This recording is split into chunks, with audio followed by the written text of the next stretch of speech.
you're looking for trucking content, this is not the channel for you. I'm just venting out as the reason why I got fired from Schneider. This is like the most disgusting thing I've done ever, you know what I'm saying, that I had to get fired. So first, I got into Schneider with a local account. That was Tuesday through Saturday, 3 p.m. to 1 a.m. For me, that was like heaven on earth. Because I didn't want to go OTR to train, to sleep with a dude that I barely know in a truck and just drive all day, you know, being used as a team instead of being trained, which is everywhere. I don't know how do these people get away with it. But anyway, I got this account and I got into training with the same account, CHEP, but in New Jersey, which is South River. And I was gonna go to Albertus after my training, which is perfect because we do the same thing, just a little bit different, but it's the same concept. So I was like excited. I didn't have to sleep with nobody. I had my own hotel. I met my trainer at 6 o'clock in the morning every day for a week. It was wonderful. The guy is freaking awesome. I think he's still there. He's about to retire. And everything worked out perfectly.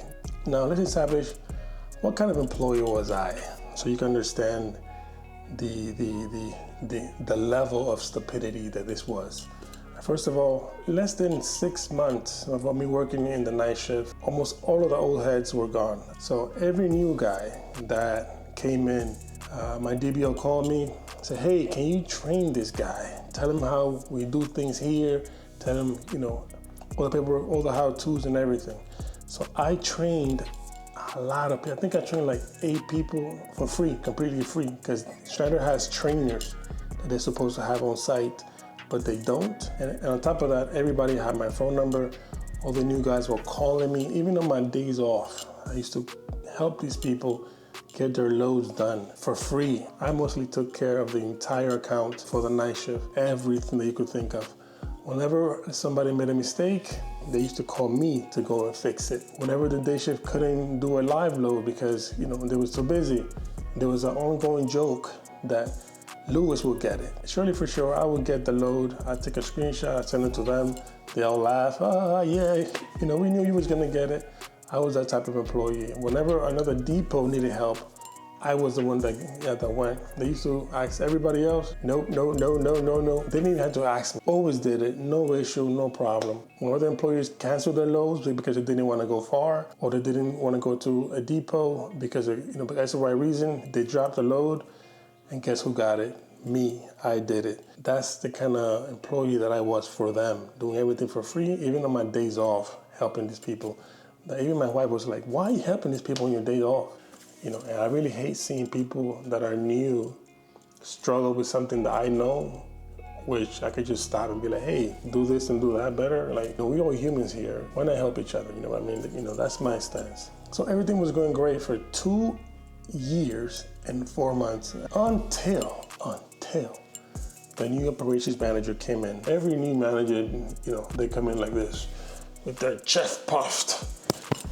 They think they're King Kong. Oops, I hit my mic.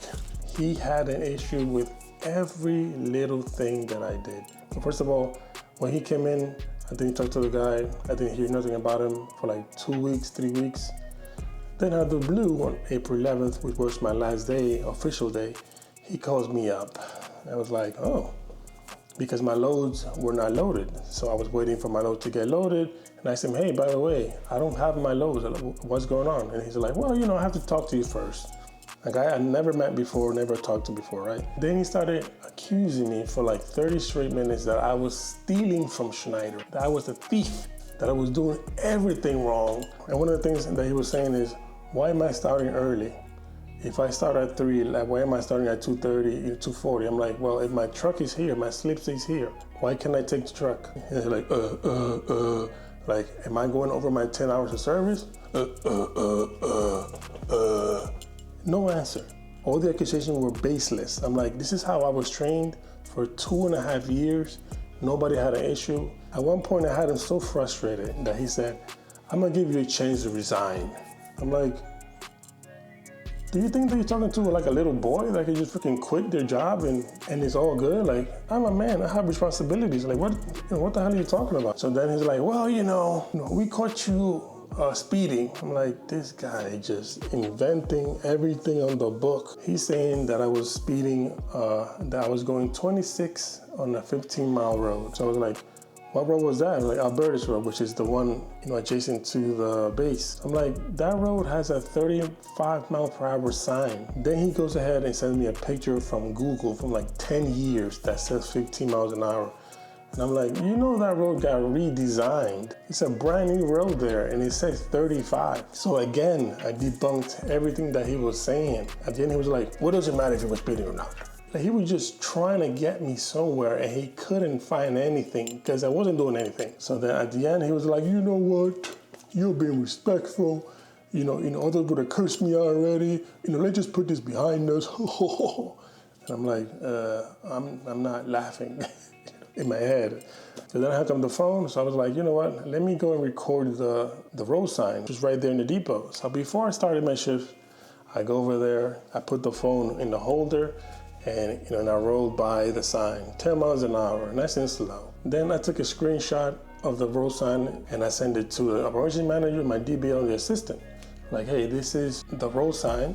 I cannot be held liable for speeding going 26 on a 35. Just to clear my name, that's all I said. So I finished my day. Here comes Monday again. I come in, my lows are not there again. So I'm like, okay. Again, it's slow. So then I get a call from my DBL this time. And then he's like, Louis, you send us a picture of the road sign, but we see that it has minutes under it. So you was doing the video and you can't be using the phone while working. That's against company policy. I'm like, the only reason that I went there in the first place was because you accused me of speeding and I'm just clearing my name. And it was before my shift started. So what's the issue? Well, you still use the phone, so we're gonna have to let you go. And mind you, again, I'm the type of guy that whenever everybody else does a mistake, I'm the one that goes and fix it. When they put a trailer somewhere else, I'm the one that goes and fix it. When they have an issue, I'm the guy that they call. On my days off, these guys are calling me nonstop all day. They're calling me instead of the base. I'm doing this for free for them, and these guys have the nerve to tell me something like this. And after that, then I asked the DBL, where's your integrity? Because Schneider, preaches integrity and honesty and this and that. So I'm like, where's your integrity? You know what my DBL said? I don't know. Once I heard that, I just hung up the phone, man. I went to my tablet, I put to my operations manager, I put Philippians 4:13, turned it off. And now, let me tell you, there was other employees there that was, hitting the truck, having accidents, high hooking, damaging trailers. And Schneider had no issues with the people. I did none of that. I was never in probation or nothing. There was a guy there that was in probation for like 3 years. He got pulled over by the cops twice, for no seatbelt, and he was still working there. It wasn't until the second time that he got pulled over and the fact that he was still in probation because he did all the stuff that they had to let him go. But me, just defending myself with a freaking cell phone holder or recording a sign was a capital punishment, but not a seatbelt though, and getting pulled over by the cops. For them to do that to me, that I was doing all of these things for the company, was like a shock to everybody, not just me. A birdie from inside Schneider told me that whenever an employee makes a lot of money or makes good money with Schneider, they classify you as high-yielding employee, and they don't like that. They like to pay you the least amount of money and squeeze as much work as possible from you. That's the kind of employees that they like. They made me a high-yielding employee because I was doing the loads that nobody else wanted to do. So naturally, I would get more hours, more time. I was loving it because I was getting money. I don't care. I'm there to work. I'm not there for a parade or something. So after that I got let go, I applied for unemployment. Now, Schneider had the nerve to deny my unemployment. Then I had to do a court date, and that took like 3 months. I'm talking about no pay 3 months just to get a court date. I get to the court date, guess what? Waiting there for Schneider. Schneider didn't show up. So the judge said, well, let me hear your side. I told him, just as I said right now. The judge was like, okay. And then he took it in, and that was it. Then I go home. That same day, after like 2 or 3 hours, I get an email saying that I won the case. Of course, because it didn't show up. I was like, yeah, cool. Then I got my unemployment. They gave me the 3 months pay of $600 per week or something like that, you know, minus the tax was like $500. I mean, who could survive on that? But you know, it's something. After a few weeks, I get another letter saying that Schneider wants to go at it again. So then again, I go to court. Now this time, they were allowed to be on the phone, and I had to be their person. But whatever, I get there. I'm waiting for Schneider. I'm like, oh yeah, it's a phone interview. Then the judge comes, he starts, and then he says, well, Schneider didn't give me a phone number to call, so court adjourned, and I got to maintain my unemployment. Then a few weeks later, I heard, and I got a mail saying that they complained to another department about the judge. They complained about him, saying that he wasn't fair. So the other court people said they looked at the review, they looked at all the evidence, and they was like that the court retains their decisions. Everything was fair, everything was by the book, and I won the case. So 3 times I beat them in court. So that being said, the reason that I'm making this video is not because I got fired from Schneider or got let go. I honestly enjoyed my 2 years and 4 months in that account and with Schneider, and I had no issues with them, but this guy. So I didn't want to taint Schneider because of this guy. You know what I mean? Like I didn't feel fair, even though that what they'd done to me wasn't fair. But what I think is unfair now is that I still can't get Schneider off my freaking back. Like, it was last year and these people is still coming up. Why? Because I'm applying to new companies, and before I start or everything goes good, then they'll be like, hey, what happened with Schneider? I mean, I'm like, oh my God. They're like, well, we have a policy here that we can't hire you if you got fired, even if it's not your fault. And then I was like, you know what, let me just go to US Express, right? Which is another Western Express. And guess what they said? They required me to do 6 months before I go to US Express. A starter company, and I have 2 years and 4 months. So that's why I think it's not fair. So I was like, you know what?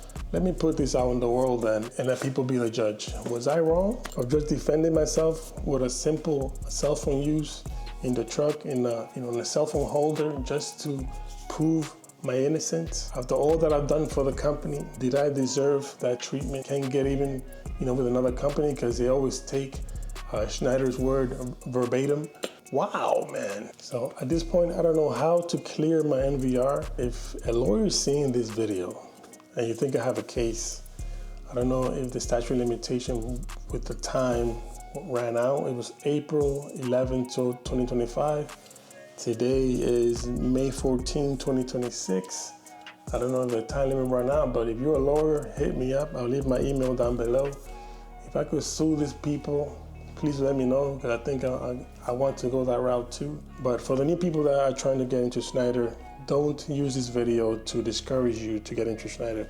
Because like I said, I honestly enjoyed Schneider for 2.5 years. I have no issues whatsoever. The only issue that I had was with this operations manager, and that's it. If you like the account that you got, get in there, see if you like everything, get your experience, and then go to another company. That's the best advice I can give you. And don't just shout out Schneider because they have a bad reputation. You never know. My entire class was maybe 17, something like that, or 12. By the second day or third day, there was 6 of us. Within the 3 months, it was only 2 of us left, me and another guy, and I'm doing OTR. He left after 6 months. I left after 2.5 years. That is it for my video. What do you guys think? Was I such a terrible employee to deserve this, or Schneider wrong and ruining my NVR, still lurking behind my back that I can't get them off my back? Well, until next time, guys, God bless. Stay prayed up. So when things like this happen, you have the strength of the Lord with you, you know what I'm saying? So until next time, guys, God bless. Peace.